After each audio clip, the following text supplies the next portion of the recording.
Welcome back to another episode of PA Whiskey Guys. I'm Chris. And I'm Jesse. What is going on? Not a whole lot today. No. No, not at all. We're on episode 19.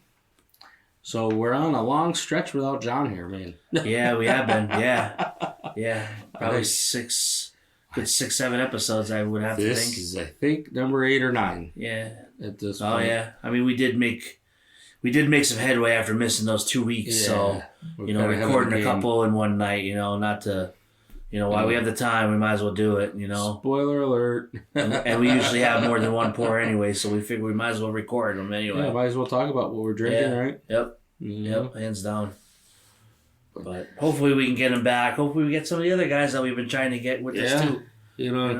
Tired of coming up with what we're drinking all on my own here. Or in you too, you know what I mean? Yeah.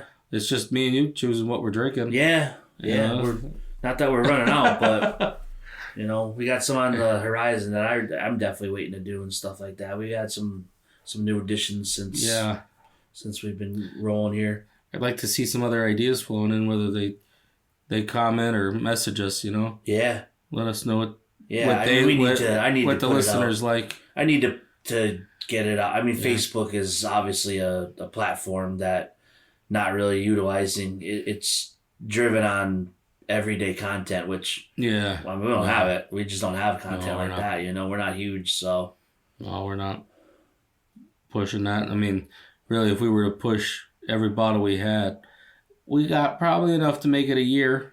Yeah, with a bottle a day. A bottle a day. A bottle a day. We got enough to make it a year, but other than that, how much more can you really post on it? No, I know. I know once we really get into the nicer weather, the cigar pairing with this is going to go great. Yeah. Once we get up to the campground and stuff and can venture into that. Yep.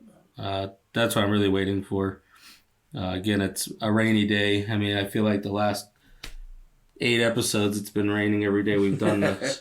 It does seem that way. It definitely seems that way, yeah. It's really hindering the golf game. And I'm sure up the campground, Yeah, it doesn't make for good times up there. Although it's been cold. If it's raining, I can somewhat deal with it. But it's cold goes right through you. Yeah, you're damp and wet. You don't want to be hanging around outside. About the only thing good to do is drink. Taste different whiskeys. All right, so jumping in, this is episode 19. We have Jack Daniel's Single Barrel Proof Rye. Now, this is a first for me. I know you said there was a couple other variations of this, and we'll get into that in a little bit. But as far as the Single Barrel Proof Rye, this bottle comes in at 134.3 proof. So that was 67.15% alcohol. Yeah, it's up there. Yeah. Wow. It's got some horsepower to it. I think to date this is the highest proof we've tried on the channel. Yeah. I think. It's my out of my collection that I have, I think it's my highest proof bottle. Yeah. That I own. I have a couple close to it. I have some in the 130s. Yeah. But yeah, this is the highest one I believe that I have. I think the only one I have close to it is that Old Forester. Mm-hmm. Yeah, the Blue Label one. Yeah. So yeah, this bottle was this one was sweeping, Facebook and Instagram and all kinds of other, platforms where people were running out the door. Jack Daniel's just, I think, recently created this version of this, and I don't want to say just. It's been several years, but it's fairly new. Okay. I think it's less than 10 years old. Oh wow! That they've done this type of rye. This is another one that's not age stated. It's not, but it does have the mash bill on this one. We finally have a mash bill. 70% rye, 18% corn, 12% malted barley. Again, I'm excited because it's a rye. And the track record I have. Yeah, we've been trying to keep up with the ryes. We have a couple of ryes, that we've done over the past, and Every 3-4 episodes we'll pick a rye, I guess, because they're very popular. I mean, I don't have a lot. I only have a handful of them. Yeah, I seem to be getting more and more. Yeah. As it goes on, I'll just pick up a random one here and there if I see it. If I see that it's a rye, it draws my attention. Yeah. Yeah. It was like we talked about that Templeton rye. I don't think we've done anything on that, but we did have it, and that was another one. Yeah. That was a good one. Yeah. Yeah.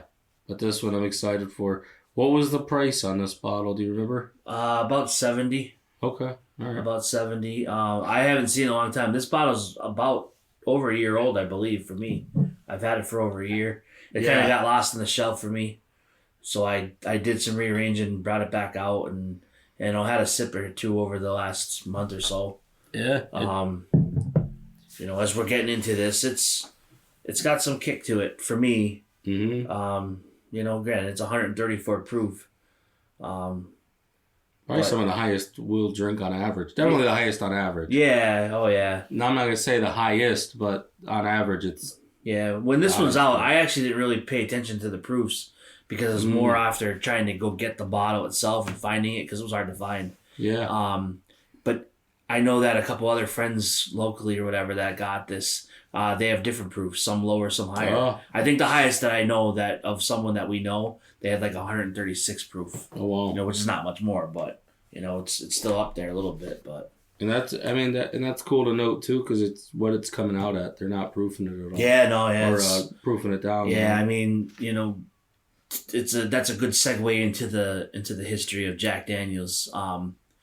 Everybody knows Jack Daniel's. Mm-hmm. It's probably one of the most iconic bottle designs in the old number 7 bottle, and there's history behind that bottle alone, which will have you reading for a day or two just on the bottle. But the little brief history lesson that we have here on Jack Daniel's itself. They were established in 1866 by Jasper Newton Daniel, otherwise known as Jack Daniel. That makes them the oldest registered distillery in the United States, which I actually didn't know that. No. Which is very cool. Jack learned the art of whiskey making as a young boy, likely from a local Lutheran minister and enslaved distiller, Nathan Nearest Green, who later became the distillery's first master distiller. So Nathan Nearest Green, for those in the bourbon world, Nearest or Uncle Nearest is where they got that. So Uncle Nearest is a somewhat newer brand. I don't know the details on that one, but that's where that one came from.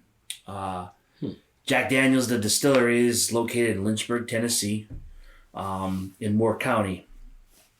For those that don't know, Moore County is a dry county. You can't purchase alcohol in the county, which is it's insane. So you can't even. They don't even have a tasting room then. I don't know how it works actually. They do. You can go there and do tours and do tastings, but I don't. I'm not sure how that works. Yeah. Unless they have some other place where you can go and do that, but I don't know. They're I believe the biggest distributor of whiskey in the world. Jack Daniel's. Definitely the old number 7, the black label bottle that everybody knows. Yeah. I think they're the biggest in the world, if I'm not mistaken.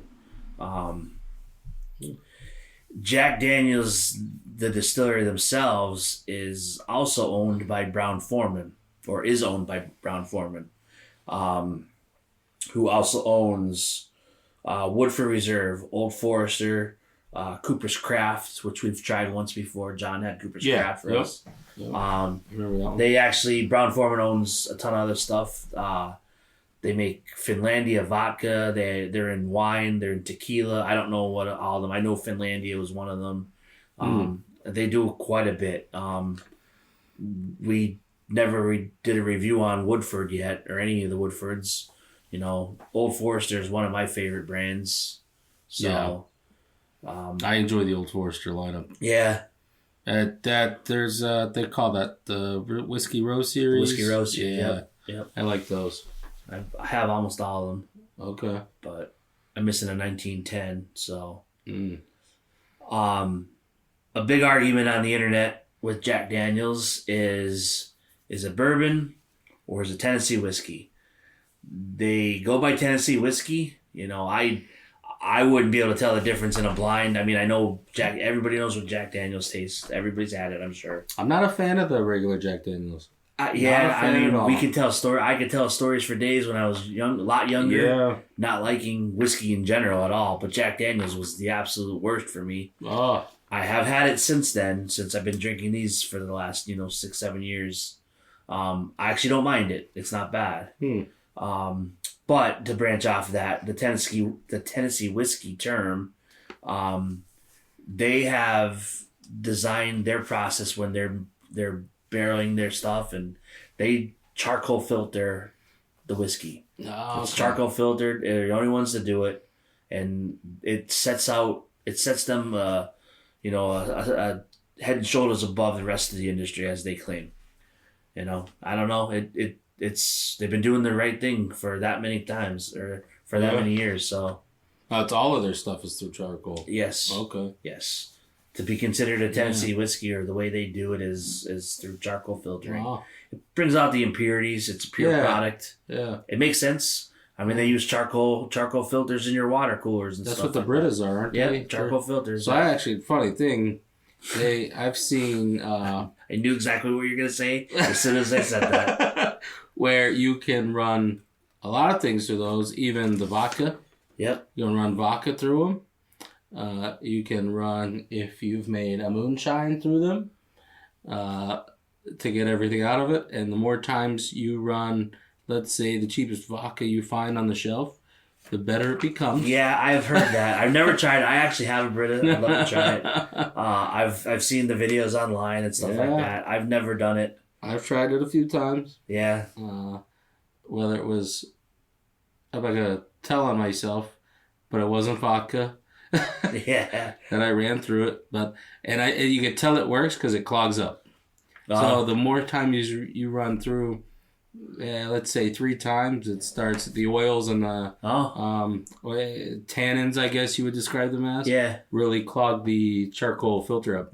So then it really starts running slow. Wow. And so it works. Yeah. I mean, I believe it. It's even been said that it will take the color out of Mountain Dew. Wow. Well, that's interesting. Charcoal filters. So wow. To know that they do that, and I think there was a reference to 10 feet. 10 feet of sugar maple charcoal. Wow. Was a reference to what Jack Daniels does. Oh, okay. So, but the fact of charcoal filters, it's a real thing. Yeah. I have tried it. So it's awesome to see that these guys are doing it, and then. Yeah, I mean, they're the standard. I mean, it's. And I think charcoal would filter anything because it's burnt wood. Yeah. Yeah, they have their own thing. I mean, unfortunately for the people that did lose their jobs, Jack Daniels had their own barrel cooperage. They shut it down. There's a huge story on that online and everything like that. I think like 650 people lost their jobs. The whiskey industry is changing. Again, not on the inside. Who knows why they did what they did, but they've done all that. They made their own charcoal. They're modernizing too. They are, Things are getting more and more machine operated.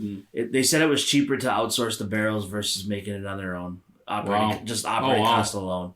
Oh, you've seen where I think it was. Is it Buffalo Trace still has the tracks for the barrels? Yep. You'll see barrels traveling tracks. Yep. Well, that's going to be opposite. I mean, if they stick to traditional. Yeah, they might. You never know. But manpower wise, that would become obsolete to save a buck. Yeah. You see it all over the place happening. Yeah. So Jack Daniels. I mean, there's a lot of story about these guys. They make a lot of products.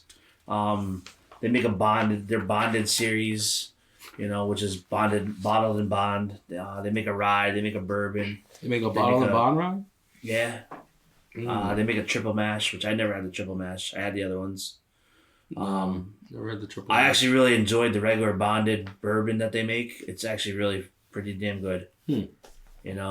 I have not had any of the single barrel proof whiskeys that they make, which are quite popular. Store picks. A lot of stores or people will go do picks of them. I've never had one, never tasted one.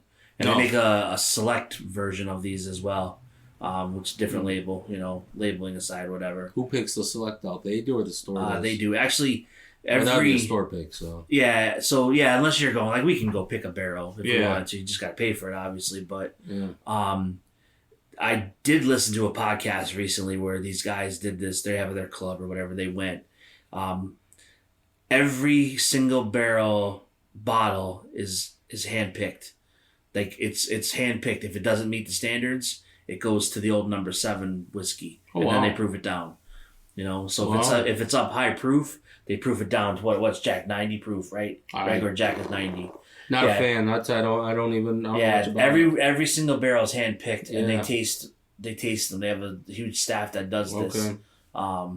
The guy that was on the podcast that they interviewed or whatever, he was one of the guys that does it. He's actually in charge of it. He's in charge of the barrel program, the single barrel program. Yeah, and they really take pride in what they're putting out and stuff like that. So I'd love to go do it. I'd love to experience it or whatever, because it sounds like a fantastic thing. But, it seemed to be a nice experience too to try that. Yeah. All right. But let's dive into this one. So I'm gonna get a head start on this nose here. And I liked what you said earlier, so I'll let you go ahead and kick that off. But I'm just gonna sit here and get the nose on my side of it. On these, So, I've had this before. I mean, I'm half a bottle down on it. Minus not tonight. No, not tonight. I'd be on the ground if we did that. It's strong stuff. Not tonight. When I first got this, it was eye opening for me because it's one of the highest alcohols that I've had and stuff like that. It's growing on me very, very fast though, so. And I'm gonna say I'm not going to compare this at a number 7 at all. No, it's totally different rye, obviously. It's totally different, but it's good. It's good stuff. Yeah, no, not bad at all. Well, I'm gonna say on the nose, definitely sweetness. I could pick apart the rye. Not pick apart the rye, but it's very similar to the ryes that I've come to really enjoy. Now, the other ryes that we have had before were 95% and 95.5s. This one is the 70% rye, 18% corn, 12% malted barley, so a little lesser than the other ones we've enjoyed. But it still has that rye nose. Yeah, I don't know if I would be able to pick this out as a rye. Yeah.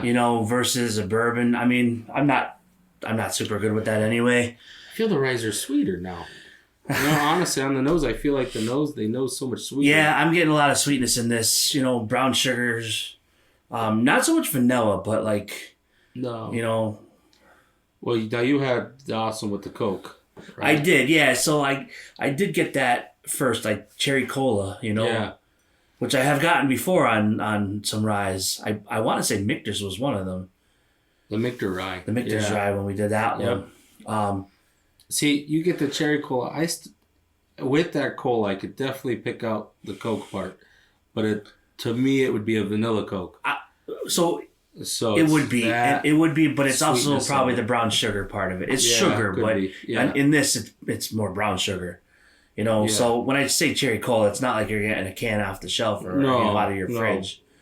And I say cherry because it's definitely a dark fruit of some sort, like and cherries. I mean, you can almost smell the cherry in this one, I think. And even they do have the vanilla cherry colas. They do.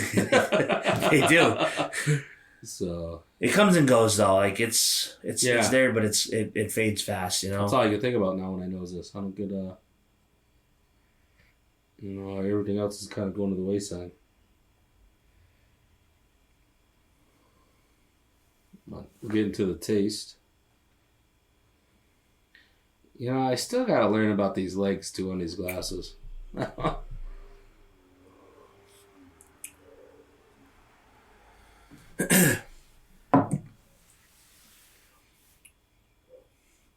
So on the taste for me, it's I'm getting like the toasted oak part. I do get a little bit of fruitness in there, but man, it's got a kick to it. Don't chew on that too long. No, you can't. Oh boy, that opens you right up. I actually have the little burn in the back of my throat. Yeah. You know. Well, I got a forward mouth. It's very very complex. Like there's a lot going on, and that's the way I mean complex. Like it's not like I'm not getting a whole bunch of flavors complex, but it's a lot going on, and it's warm, tingly, comfortable. Yeah, it's definitely warm. You know, but it's not a comfortable feel. It's not ethanol. No, it's not an ethanol taste. Now you can tell it's a rye. Like if I had to take a rye, this is what a rye would be. To me, to describe the way it opens your mouth up would be like aloe on a sunburn. It's that cooling. Yeah. But I don't want to say menthol because that's a terrible, terrible description. But it's that cooling, opening up of your pore feel that you would do. It opens as far up, as mouthfeel goes. It gets you. Yeah, it wakes your mouth up in a heartbeat. That opens up the hell of your. Mm-hmm. I'm probably getting. Again, I'm not super great with all these flavors and taste and smells. Mm-mm. But I think I'm getting, this is one of those where you get the tobacco and leather on the finish. Yeah. You know, definitely more leather. Like tobacco, I don't, tobacco would be, I think, a little bit more sweet for me, or sweeter, I should say. Not candy sweet, but. It's kind of, it does have the finish of a cigar. It does. It does. I'm going to say of a better end, like a higher end cigar. Yep. It has that finish on it. But it's good though. And that's lingering too. That stays around a little dry. But it's the last few that we've done, I know I've described as the nutty dryness. This one, I don't get any of the nuttiness. A little bit of dryness, but it's a sweet dry. I think that's the leather and tobacco. Yeah, it's kind of that cigar finish. I started paying attention to that more. Like I know, like a higher age is more the barrel influence, the tannins in the barrel. Okay. But like again, not knowing the age of this, if I had to guess, it's 7 years old probably. I mean, the color on it's like pretty dark, which means nothing. It's not so transparent. No, I mean, but if I had to guess, that's that's what we're getting here is the leather part. Yeah. Yeah. And to me, I wouldn't think of knowing what leather tastes like. I can only describe it as a cigar, because that's where you get your earthy leather tobacco. Yeah. And you're right, I get the same kind of finish here that I would a cigar. I like it. This is not for everybody, especially if you don't care for ryes, or if you're not a rye person at all. It's got a spice to it. It's definitely got a, it lingers. It's still lingering. It's actually getting me down like my gums. Yeah, it's weird. Yeah, which literally, like I could feel like it a little bit here. of like a Novocaine feeling. Yeah, yeah. I mean, coming out of a Novocaine. Yeah, could that be the alcohol content? I don't know. Yeah. To me, I'm not going to sit around and sip on this all day. You know what I mean? Like one small pour. It'd be night probably. Yeah. It'd be time for bed. Yep, it might be time for bed now. But this is a nice end of the night kind of deal. I don't even want to say end of the night because it's good. Like I wouldn't want to finish the night on this note. But you could. You could. It is good. You could. Yeah, you could. I wouldn't want to start the night on this either, though. No.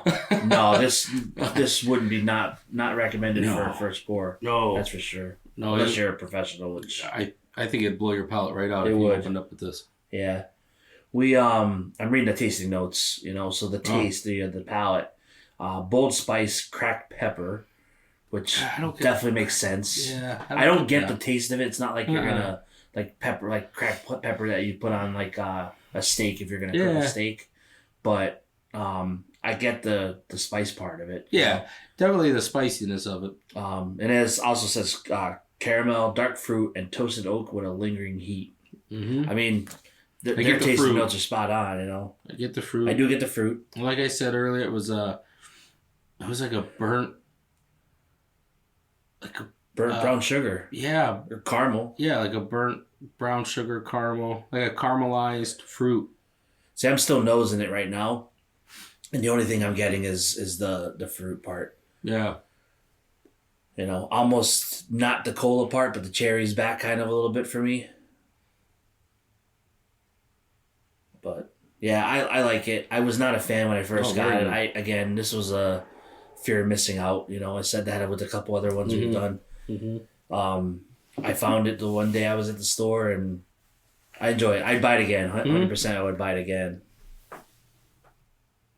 So if I found it, I would do the same. Yeah, I haven't been looking for it. It's more of a not a seasonal release. I mean, because it could be out at any point, I think, but it's not always on the shelf. I think they release it once a year. Oh, so it'd be another awesome place to visit, though. Yeah, go down there. Yeah, I mean it's iconic. Yeah. For not liking Jack Daniels when I was younger, their stuff is good. Again, the regular staple number 7, I'm not a fan of. Yeah. We had the Ball and Bond, right? We tried that one. That's the black one, yeah, the bonded. I like that one. Yep, I do too. I actually really enjoy that one. I enjoy this one. So I'm not a total Jack Daniels hater, but that number 7 is not for me. Yeah, no, it's not for. It's a mixer. Honestly, that's what people say. It's a mixer. Yeah. And I could pick that up in the lineup in a heartbeat. Yeah, oh yeah. 100%. You hand me a Coke with that, or hand me a Coke with Captain, nope. It's so popular. Or give me a Coke with Crown. Yeah. You could pick that Jack up, and you could smell it. You could. Through, Yep, you could. Mixed in the Coke. But. And I never overindulged in it to ruin it, so I'm just not a fan. Yeah, it's not for everybody. No. But I'm going to give this one double thumbs up. I think the high proof helps out a lot. Honestly, it's a slow sipper. Yeah. I really enjoyed it though.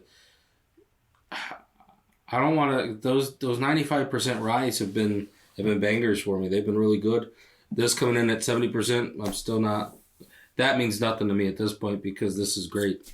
Again, no green apple. I thought I was going to pull an apple out of this because I've been chasing on those ryes. Yeah. That sweetness, that caramel, the caramel brown sugar was very good. Yeah. Very good. It's not as sweet as some of the ryes that we've had because I think it's proofed. I think the proof takes away from the sweetness. It does. It does take away from a little bit. And your pores are too open. I've heard that. There's a craze that's going on in the whiskey industry right now, and especially bourbon, obviously. Whiskey, I'd say whiskey as a category, but bourbon in general, where people are chasing cask strengths and stuff like that. I'm one of them. I've said it before. I have a handful of them, here at the house currently. And there's a couple that I like, a couple that I really like. There's some that I don't, and I'd like to try the versions of them that I don't, at a lower proof to see what happens. Yeah. I've said that before with the cask strengths and the barrel proofs. I like getting those because it's right from the barrel. They didn't have time to. Or they didn't water it down any. They didn't proof it down. Yeah. But yeah, I could definitely give this a thumbs up. I'll buy it all day long. Heck yeah. So. And I hope we start seeing a little bit more. Yeah, they made it. They've made it and stuff like that. But not for nothing. I really haven't looked for it. Yeah. But. All right. Well, let's close this one out. So double thumbs up for me. Mm-hmm. Yeah. Double thumbs up. Yep. All right. I'm Chris. I'm Jesse. Make sure you guys like, comment, share. Follow us on all social media platforms. Message and comment. Let us know. Yeah. Let's talk about it. Open up a discussion about these. If you've had this, if you like it, dislike it, that's cool. Yeah. We're not getting paid to do these. No, it's just for fun. Honest opinions. These are ones that we're spending money on. So. Yeah. Why not talk about them? Yep. But until next time, we'll catch you with your cork out.